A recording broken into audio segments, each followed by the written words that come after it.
Honor. My name is, may it please the court, my name is Terry Bork. I represent the appellant Deli Partum in this case. I'd like to reserve 4 minutes for rebuttal. To kind of start with an opening about the record, there are no summary judgment transcripts in this case, but the law is clear that you do not have to have a summary judgment transcript to raise an appeal. In the defendant's brief, the attorney noted there was no transcripts, but then went on to describe all this testimony he read from an underlying lawsuit to support his res judicata collateral estoppel claim. We submit that's improper. The court had allowed us to supplement the record with the portions of the testimony that the judge had relied on, which was Ms. Partum and Ken DeRoses.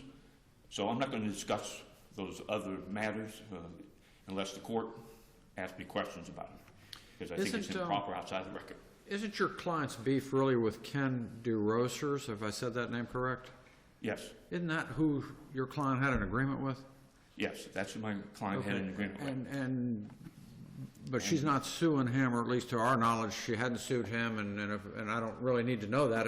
She's, you know, going after her sister. No, we haven't. She has two causes of action against Deli Partum and against Karen DeRives, and the first one is fraud, and the basis of that cause of action is essentially that she had an agreement with Ken to advance to him $40,000 so that he could hire attorneys to pursue the manatee case for his father, which at the time he thought he had the power of attorney to pursue on behalf of his father.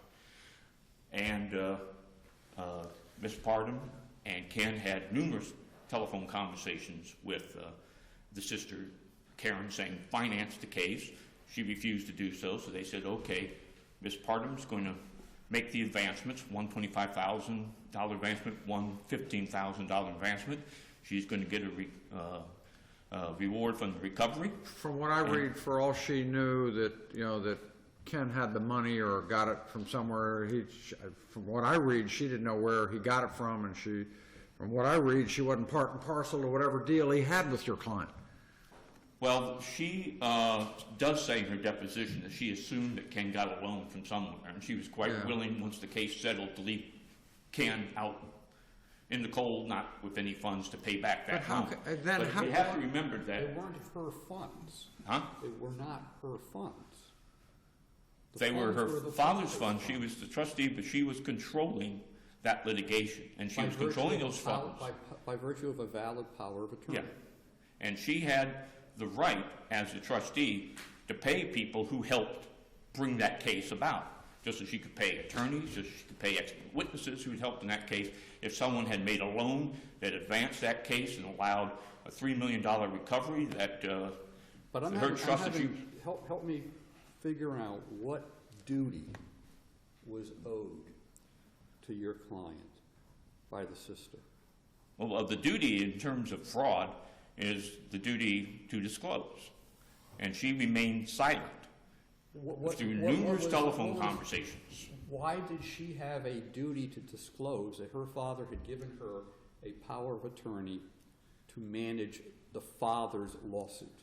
Well, two reasons she had a duty to disclose. And remember, she's having over 14 conversations that we know of, documented, where she's being told by Deli Partum and Ken, Ms. Partum's loaning $40,000 to make this case happen. To Ken? Yes, to him. To him. With Ken's representation that he is going to give her back 3 to 5 times her investment. Well, Your Honor, the rule has long been established, and I'll go to my reply brief, there's black letter law that a third party who is not a party to a contract can still be liable for fraud. The main cases that really started that out, and there are cases don't they have to Florida. make a statement, material misrepresentation of fact, which they expect the other person to rely on and change position? And it doesn't sound like that there's any evidence in our record to suggest that she even knew that your client was loaning the money. That's not true. Because our clients in their affidavits state, we told her that Ms. Partum was loaning this money. Ms. Partum even says she told her, I was using my son's college money. Because I believed in the case, I thought this would be a good return on money. Now, Ms. Devise, Karen denies that. That's a classic jury issue. You don't get summary judgment saying, well, we got two people who say this happened in the telephone conversation, somebody else says this happened in the telephone conversation, and we're just going to resolve it on summary judgment. That's when you have a jury trial. And they absolutely positively say that they told Karen this. And Karen never once. This is while this is while the son. Excuse me? This is while the son has a power of attorney, or this other document that later came to light. Yes, another document came to light, an irrevocable promise agreement, which was really more the subject of the Sarasota lawsuit. That document allowed Ken to control, he believed, the $3 million settlement on behalf of his parents. And that's what he believed. But that's not really the basis for Ms. Pardom's recovery here. Her basis is that she thought that Ken was controlling the Manatee case pursuant to his power of attorney that he had. She had no idea that there was a superseding power of attorney and that Karen had taken over control of the case. If she had, she certainly wouldn't have continued to loan money and to pay the Manatee attorneys to work for Karen without any assurance or agreement that she was going to get the return on her investment, get the 3 to 5 times the amount of money that she'd been promised. Well, that's another question I have. Was it 3 times? Was it 4 times? Was it 5 times? We have a totally unspecified amount. How could they have a meeting of the minds on something that your own pleadings say they don't have a meeting of the minds on? Well, they had a meeting. The amount can be put in terms of what is a reasonable amount. That's there's been numerous case law that held that in terms of agreements that other parties can have. And particularly in terms of the unjust enrichment count, where a court is doing equity, the court can decide what the fair amount should be. Because here it is quite clear that Karen did not disclose the fact that she was controlling this money, and she got a huge unjust enrichment because of that. But your client got all the money back she put in, so she hadn't been harmed. She just lost some expectancy, which is difficult to define because it sounds like no one defined it. Well, she got her money back, but no one invests $40,000 to get $40,000 back. Not even on a promissory note. You'd think, I'm just going to get my money back. And the law on fraud tells you you get your benefit of the bargain, damages. And we know in this case we don't know what the deal was. It could have been 3 times, it could have been 4 times, it could have been 5 times. It sounds as though this was. Well, but you have to obviously the parties would have to be deposed, and you have to determine more than that, and you'd have to determine in terms of the equity claim on unjust enrichment what would be a fair amount. Because one thing is clear in terms of the unjust enrichment. Karen used $40,000 of Miss Pardom's money to hire those attorneys to get a $3 million settlement that she controlled. And then she says to Kelly Pardon, here's your $40,000, go away. I get all the benefit. Well, controlling for hours. Even in the facts considered in the light most favorable to your client, the most that Karen knew was that your client was putting up $40,000. I don't think there's any evidence that suggests that Karen had any information or knowledge on what the expectancy over and above the return of the money was. That deal was strictly struck with Ken. Well, I think that if you look at the affidavits of Ms. Pardon and Ken, they will say that they told her what the deal was, that Ms. Pardon would get a return and would get a recovery. And even if one said, well, that's not precisely exact, in unjust enrichment, the court can certainly reach a decision of what the amount of money should be, what a fair amount would be to compensate Kelly Pardon. Because it's simply not right to allow someone to say, I can use your money and get myself $40,000 off of it and just give you $40,000 back. If somebody used your money to buy Facebook stock and it made millions on it and then gave you $40,000 back, you wouldn't feel like you'd been made whole. Where did the 40 get paid from? Excuse me? The 40 was repaid from what fund? The 40 would have been paid from the recovery in the Manatee case, the $3 million case. That 40 came back from that fund? It would have come back from that fund. No, I'm not saying it would have. Did it? Excuse me? Was it paid Oh, the from 40,000. I believe Ken that's paid what the the 40. Ken paid the that the 40. attorneys came from there. I believe so. I'd have to confirm. Okay. Well, no, as I But- understand it, what happened was the attorneys themselves had a contingent fee arrangement. And when they received their portion of attorney's fees, they refunded 40 grand back. Is the way I read your briefs, and that's what I got from reading this. So it wasn't that somebody dipped into the trust. The attorneys who got their contingent fee as part of their fee sent 40 back to where it came from. That may have been the case, and Mr. Pardon had to press them to get that money back and tell them I'm going to talk to another attorney when they the finally point got it. here is, though, that Karen did not have the right to go into the race of the trust and start spending it on deals she didn't make. And she didn't give the 40 grand back in this case. It was the attorneys who gave the 40 grand back. Well, we would strongly disagree with that. Karen had every right to do that. You may disagree Just with as that, but that's the facts in your briefs. It said that's a scenario, how it came about. Now, you may disagree with the methodology behind it, but that's the factual scenario. No, well, but I would disagree with if someone gives an unjust benefit to a trust or estate, that trust and estate can be liable for unjust enrichment as much as anybody else. And that's what happened here. She was controlling that trust and estate, and she never once told Karen, you're not going to get anything but your money back. And if she had, Karen never would have spent her money, and the litigation never would have gone forward, or she would have had to come up with the money the way herself. I read this, She would have done the Karen contingency had no fee. faith in the litigation, period. She probably was as surprised as anybody when there was a $3 million settlement. The way I read your briefs and the record in this case is that Karen had no faith in the lawsuit itself, didn't expect it to go anywhere. That is true. We really don't know once she got hired by the attorneys what their contacts were and what they thought was going to be a good, a just outcome. But the fact is that was the outcome. And the estate has been unjustly enriched. And they knew the circumstances under which Miss Pardon was advancing her money to assist the estate. And they refused to give her any benefit of the bargain. Or, when you look at unjust enrichment, the whole intent of unjust enrichment is not to look at the harm to the defendant, but the benefit to the plaintiff. That's one of the principles of unjust enrichment. And you look to the benefit to the plaintiff, they got a pretty big benefit from Miss Pardon's $40,000. And she is entitled to some share of that benefit more than just getting her $40,000 back. And not even any interest for them keeping the money for 14 months. I'd like to briefly touch upon the res judicata collateral estoppel issue. Two issues there are the parties the same, attributies. Here, there's no evidence that Karen directed, controlled, or financed the Sarasota case.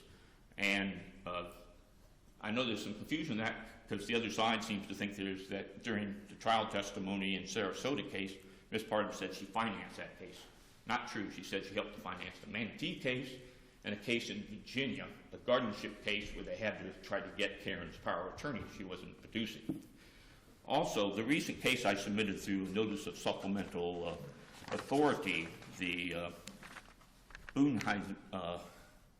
Burmeiser case, dealt with this precise issue in terms of parties. In that case, a plaintiff tried to say that an Indian tribe was liable for the tort of a driver because they had assisted that driver getting an attorney and paid attorney fees.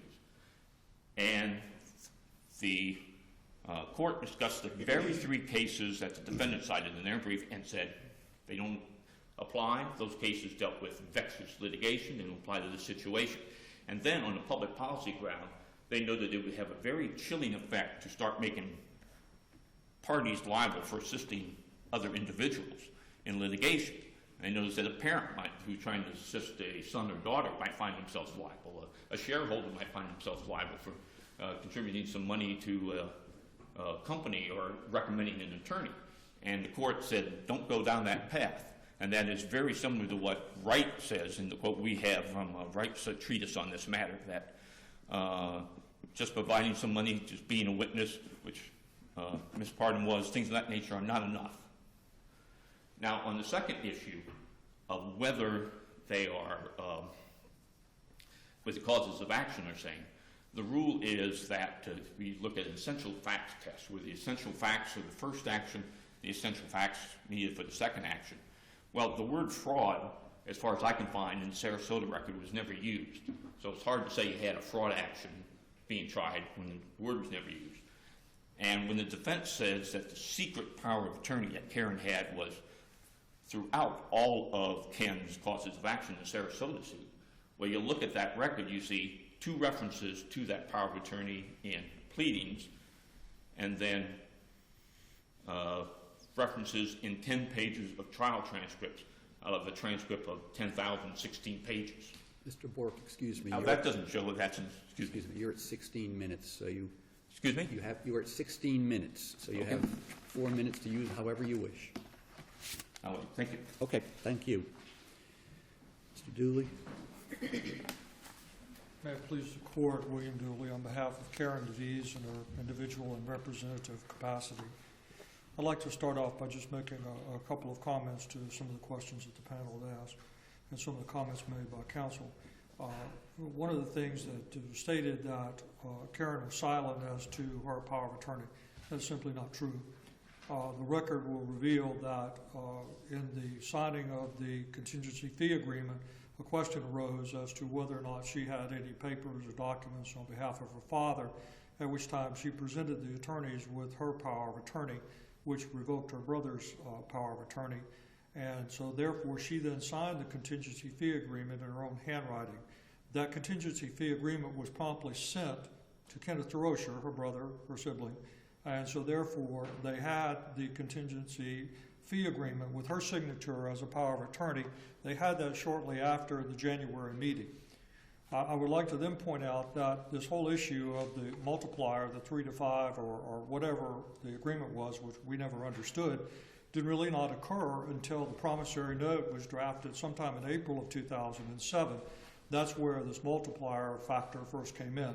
At the time in January of 2007, when the first advance of $25,000 was made, there was no discussion about multipliers. There was simply a discussion that money was being loaned, that Kenneth was going to put up the money for the contingency fee agreement.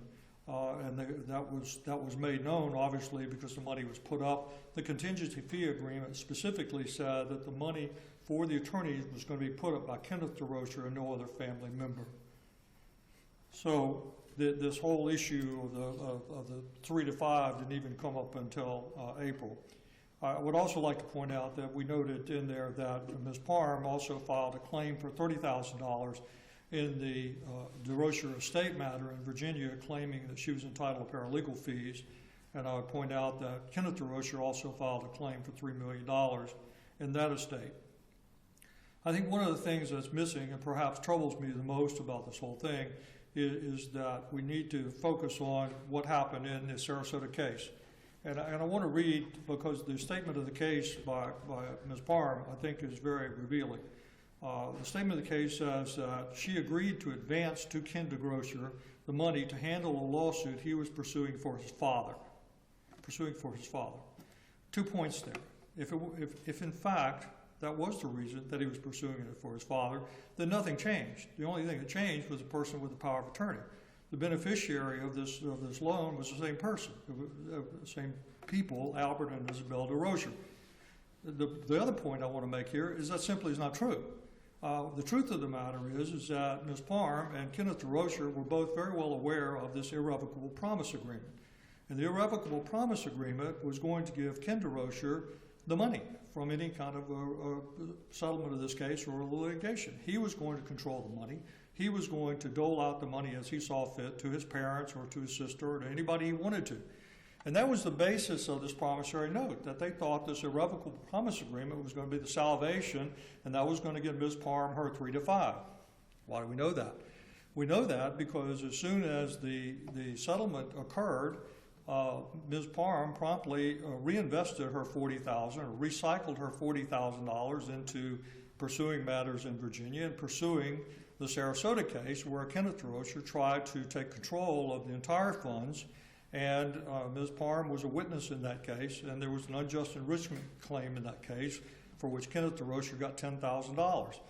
And she stated in that case that she knew that if he won, that she was going to get repaid. And that was where she was going to get her money from, and that was always the case. All of the transactions here were between Ms. Parham and Kenneth DeRocher, the promissory note, the reinvesting of the $40,000, the promise for something over and above a return of her money. Karen DeVries had nothing to do with that. Karen DeVries was always acting in a capacity, a representative capacity for her parents. That's where the money went. She was in charge of that. It was supervised by the courts in Virginia. And she never benefited. That's another thing that deeply disturbs me, that there's some claim that somehow or another she has been unjustly enriched because the money went to her parents. She didn't benefit at all. In fact, the testimony in this case was that she's never even taken a dime for all the work that she's been doing this whole time. So I don't understand how anybody could even make a claim that somehow she has been unjustly enriched.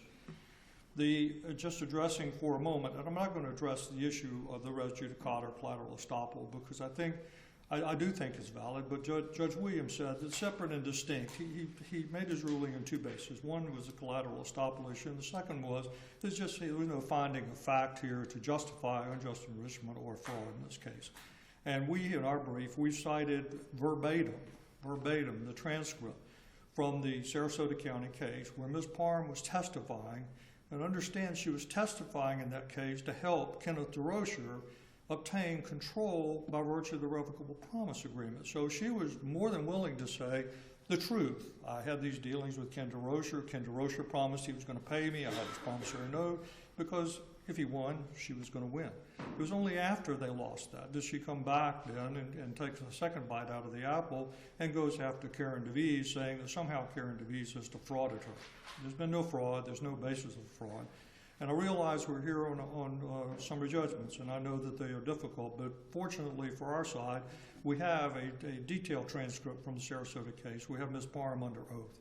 And there's been no attempt to justify her position in any way, shape, or form that she has now changed in this litigation to her own benefit. Thank you, Mr. Dooley. Mr. Bork, rebuttal.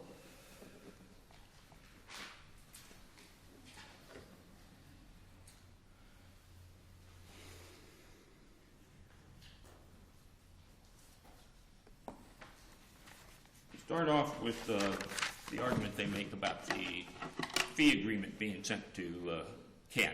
Well, first, that fee agreement was never sent to Deli Parham. As for Ken, the fee agreement was sent 2 months after it had been signed. It had a cover letter attached to it signed by a paralegal and never once mentioned that any material changes had been made to the document.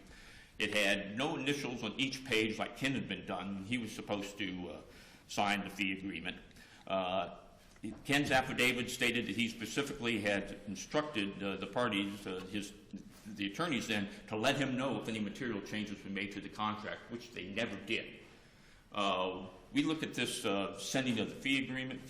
You can't say that someone has knowledge if you're trying to, trick them by sending something that all they really want is a copy of the document. And there should be no duty to read the document afterwards. And it also became apparent to Ms. Parham during her numerous telephone conversations with, to Karen DeVries with Ms. Parham and Ken, that they did not know that she had a power of attorney and that she was that she was controlling the case. They were still acting like they were in control of the case. At that point in time, she should have said, "You guys realize I'm controlling this case, don't you?" I would like to note that the suit for the father, that's true, but it's she's controlling that trust, and the trust has a benefit, and the trust should be paying people who put their money up to get that benefit for the trust. There's nothing wrong with that. There's nothing unjust with that. The trust, I'm sure, paid their expert witnesses in the case because the settlement agreement shows some expert witnesses being paid. The attorneys got paid. If you did something to benefit the trust should pay. That's all we're arguing there. In determining the amount, well, in equity, that can be determined. She has an unjust enrichment claim, and that can determine what the fair amount of her recovery should be for giving $40,000. We should note that we do have a challenge to the punitive damage claim. We believe the judge erroneously did not allow that to happen here because we have evidence that there's a reasonable basis to conclude that Karen deliberately and intentionally decided not to disclose the existence of her power of attorney control of the Manatee case. And the things that happened at the mediation support that as well, because the attorneys canceled the mediation when Deli and Ken were going to appear, because they thought they were controlling the case, and then they actually let it go forward without filing anything in the court file. In short, we feel that there are issues of material law and fact on the fraud. There are issues on the unjust enrichment in terms of the adequate remedy at law and unjust enrichment. There's, Karen destroyed any contractual action that could be brought against Ken because Ken has no ability to perform the contract once Karen took over the case, and there's no express contract between Karen and Deli Pardon, so there's no adequate remedy between those two parties. I'll just wrap up. In conclusion, we think that the fraud action stated the cause of action and should go forward. The unjust enrichment claim should go forward, and Ms. Pardon should be allowed to amend her complaint for a claim for punitive damages. Thank you. Thank you, Mr. Bork. Okay, we will take a short recess of about 10 minutes, and we'll come back and conclude our docket.